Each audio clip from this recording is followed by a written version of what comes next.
시청자 여러분 안녕하십니까. 김철근 TV 시작하겠습니다. 오늘 곽승용 전 국민의힘 부대변인 모시고 함께 진행하겠습니다. 어서 오십시오. 안녕하세요. 오늘 깔끔하게 양복을 입으셨는데 네. 좋은 일 있나요?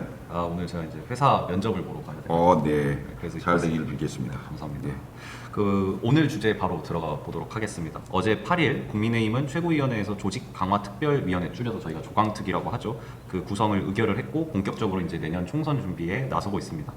이 조강특위에는 당연직으로 이철규 사무총장이 위원장으로 활동을 하게 되고, 박성민 전략기획부총장 그리고 배현진 조직부총장이 들어가고, 추천직으로 원외 인사인 함경우 경기 광주갑 당협위원장, 박진호 경기 김포갑 당협위원장 등이 이렇게 합류를 했어요. 그리고 당원 당규에 따르면은 저희 조강특위가 7명 이내로 구성할 수 있기 때문에 추가로 2명을 더 인선할 것이라고 지도부에서 밝혔는데, 우선 조강특위가 그러면 뭐 하는 곳이냐?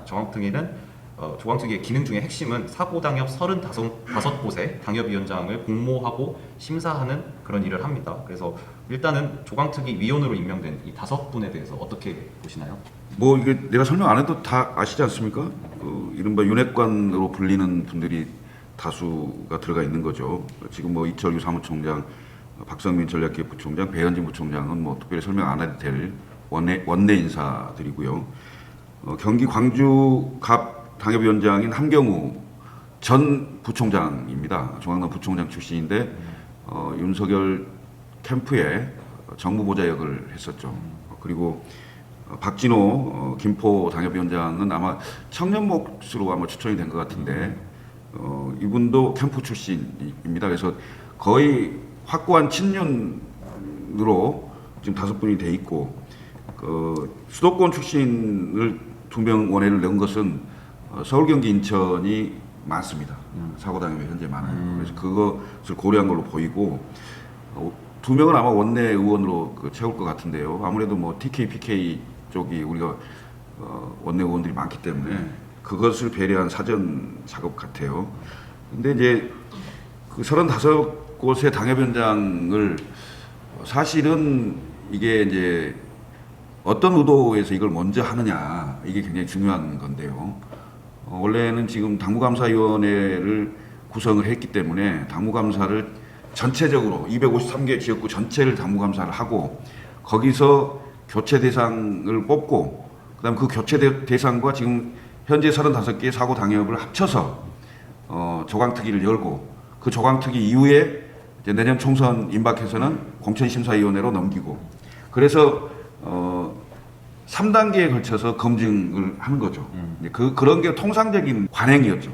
그렇게 보통 하는데, 지금 김기현 대표가 우선 35군데를 먼저 조강특위를 구성하는 것은 당의 지금 현재 조강특위를 구성해서 예를 들면 임명되는 조직위원장이 지역 당협에서 당협운영위원회 회의에서 이제 승인을 받으면 당협위원장이 되는 건데, 그 조직위원장을 임명하게 되는데, 이 조직위원장이 다음 공천에 상당히 접근이 가능할 그 공천 받는데 유리한 구도를 가질 수 있는 곳이기 때문에 이 35명을 임명하는 절차를 먼저 시작했다는 것은 김기현 대표의 당내 장악력을 높이기 위한 공천권을 미리 선보이는 식의 상황을 만들려고 하는 게 아니냐, 이런 걸로 보여요.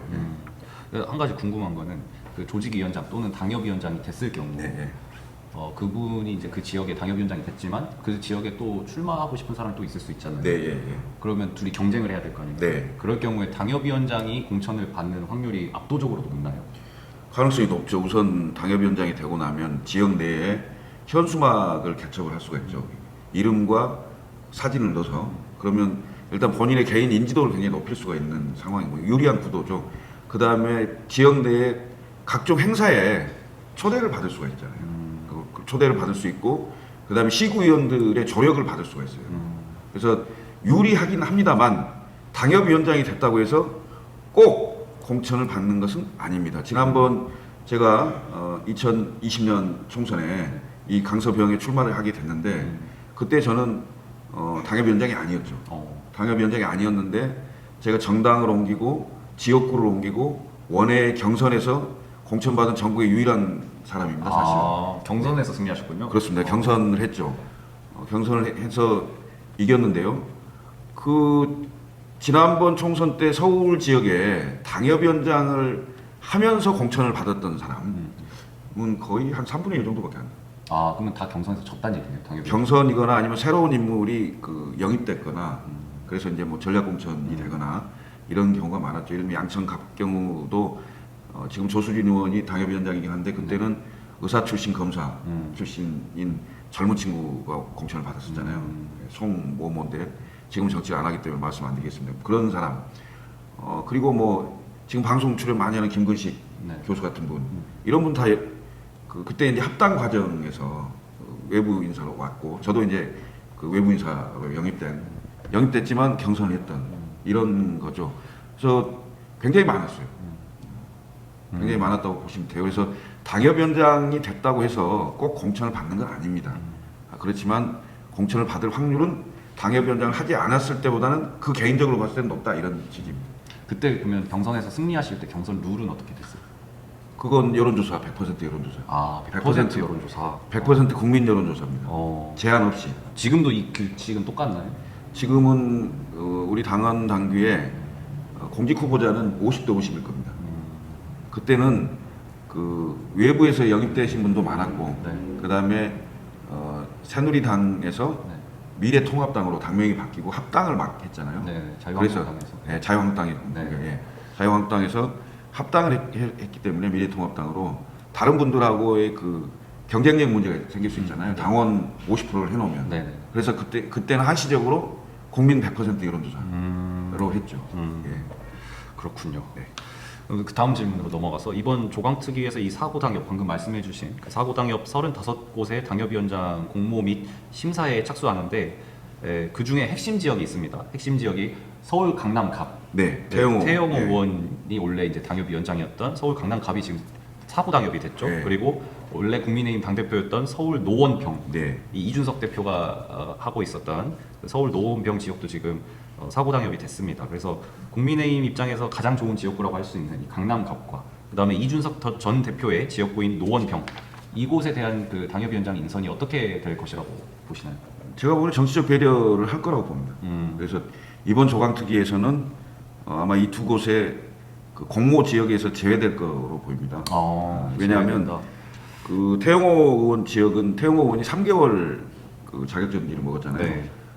그러면 3개월이 벌써 이제 얼마 많이 지나갔기 때문에 네. 얼마 안 남아 있는 상태고 그다음에 최고위원은 사퇴를 했기 때문에 네. 아마 정치적 배려를 받을 거로 보이고요. 이준석 전 대표 지역구는 험지 중에 험지입니다. 네. 그리고 이준석 대표가 그동안 3번 떨어지면서 네. 지역을 굉장히 많이 다져와 있기 때문에 네. 특별히 거기에 가려고 하는 사람도 있지도 않을 거고요. 그 다음에 지금 이 상황에서 이준석 대표와 정치적으로 갈등 구조를 가질 이유가 없다고 판단하기 때문에 이번 조강특위에서는 아마 공모지에서 제외할 가능성이 높다 이렇게 봅니다. 그러면 혹시 저 그런 상상도 해봤는데 이 노원병에서 옛날에 저 이제 다른 당이었지만 안철수 의원이 당선된 적이 있지 않습니까? 그렇죠. 네. 그 안철수 의원을 이번 공천 때 노원병으로 보내버린다. 네. 이런 상상 해볼 수 있잖아요. 그 지금 안철수 의원의 분당을 분당을 다른 사람 주고 김은혜한테 다시 원래 김은혜한테 주고 네.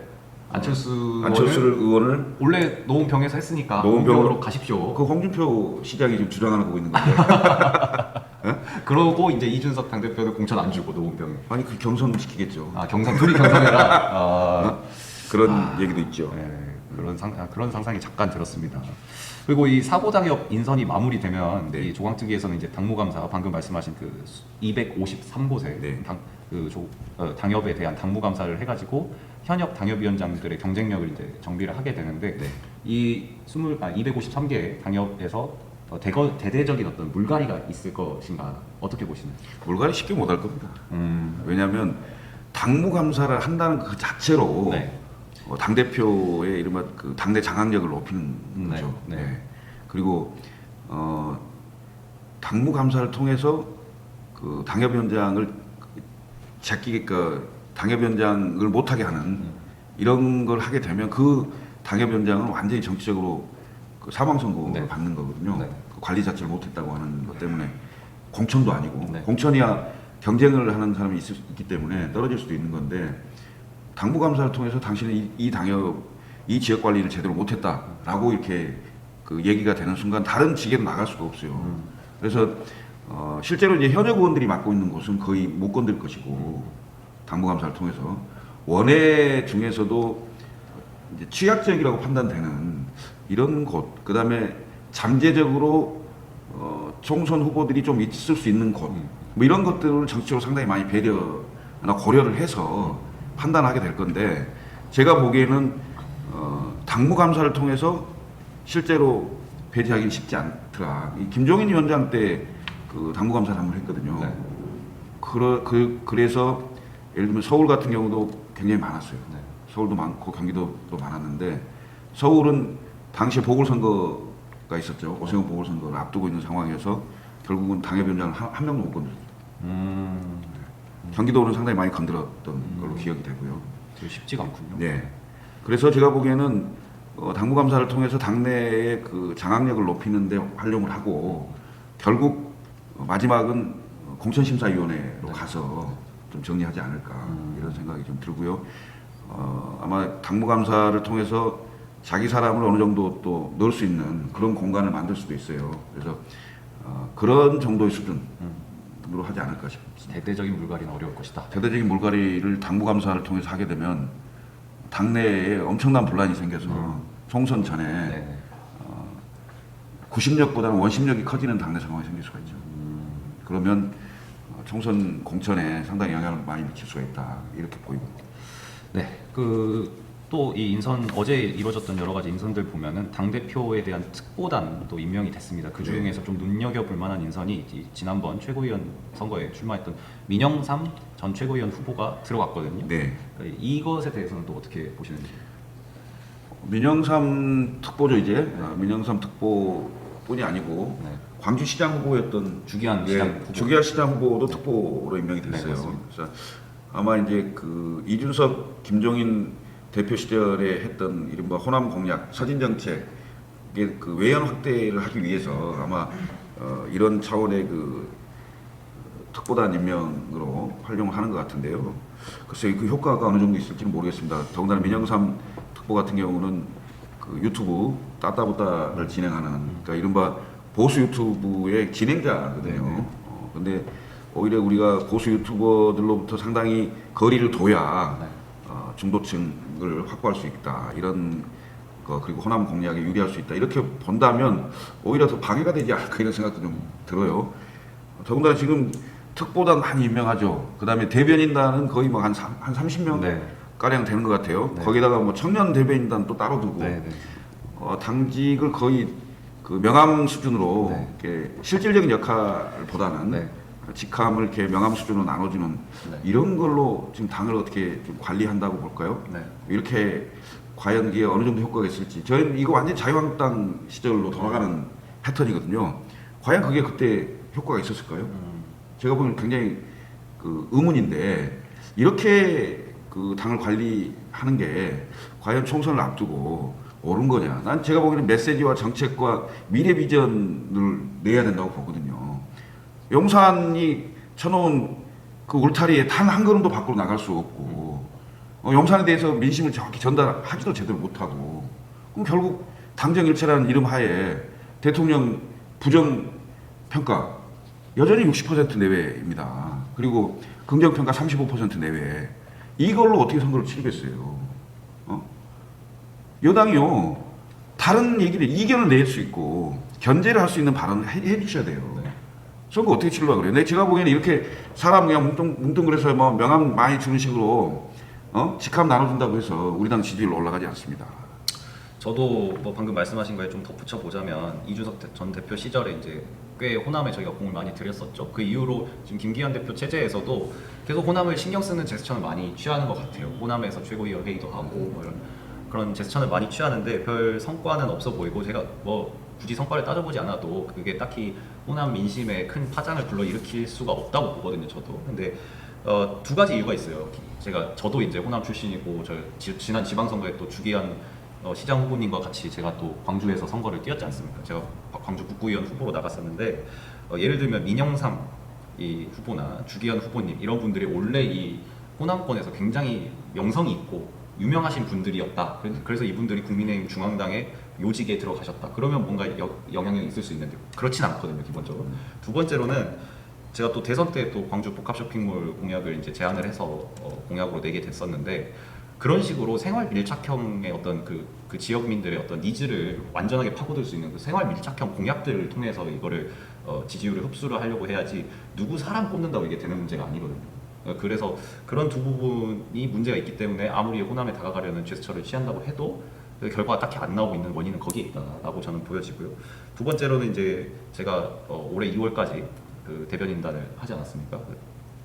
그때는 저희가 5명이었죠. 저희 대변인단이 총 5명이었는데 나중에 한 분이 또 용산으로 가시면서 또 4명이 되고 그랬던 것 같은데 그 5명이 대변인일 때랑 지금 보면은 지금 30명 가까이가 대변인일 때랑은 달라요. 왜냐면은 그 논평을 기본적으로 써야 되지 않습니까, 대변인들이? 그러면 이 30명한테 논평을 배분하려고 그러면 하루에 30개 논평을 낼 수는 없잖아요. 그럼 뭐 하루에 하나씩 돌아가면서 한 달에 한 번씩 해라 이러면 그 사람 이분들은 그러면 한 달에 한 번만 대변인 하는 거거든요, 어떻게 보면. 그런 것도 있고 대변인을 30명씩 임명을 해놓으면은 과연 이들 중에 실질적인 역할을 하는 사람들은 뭐 수석 대변인들 몇 명 빼고는 나머지는 그냥 사실상 명함만 있는 대변인일 확률이 높아요. 너무 맞습니다. 많아서. 네. 그래서 옛날에 저희가 나국대 통해서 선출됐던 1기 대변인단 네 분이 있었죠. 그 4분과 그다음에 2기 대변인단 5명. 이때 대변인의 그 어떤 무게와는 많이 다를 것이다. 지금 선임된 대변인들은 그렇게 보고 있습니다. 예, 총선이 얼마 남지 않았습니다. 당내 조직 정비하는 것도 물론 중요합니다. 그러나 그 조직 정비가 순수하게 유능한 인재를 발탁하는 이런 거라기보다는 자기 사람 챙기기 수준에 그리고 당내 정적 제거 수준에 멈춘다면 총선을 앞두고 오히려 더 악재가 되지 않을까 우려스럽습니다. 총선은 국민들이 평가하는 겁니다. 그래서 제가 봤을 때는 대선과 지방선거를 이겼던 이준석 전 대표의 대전략, 선거 전략으로 다시 복귀하지 않는다면 대단히 선거는 어렵다 이렇게 보여집니다. 오늘 이 정도로 마치겠습니다. 김철근 TV 구독자가 많이 늘고 있습니다. 구독, 좋아요 팍팍 눌러주시고 주변에 홍보 많이 해주시기 바랍니다. 감사합니다.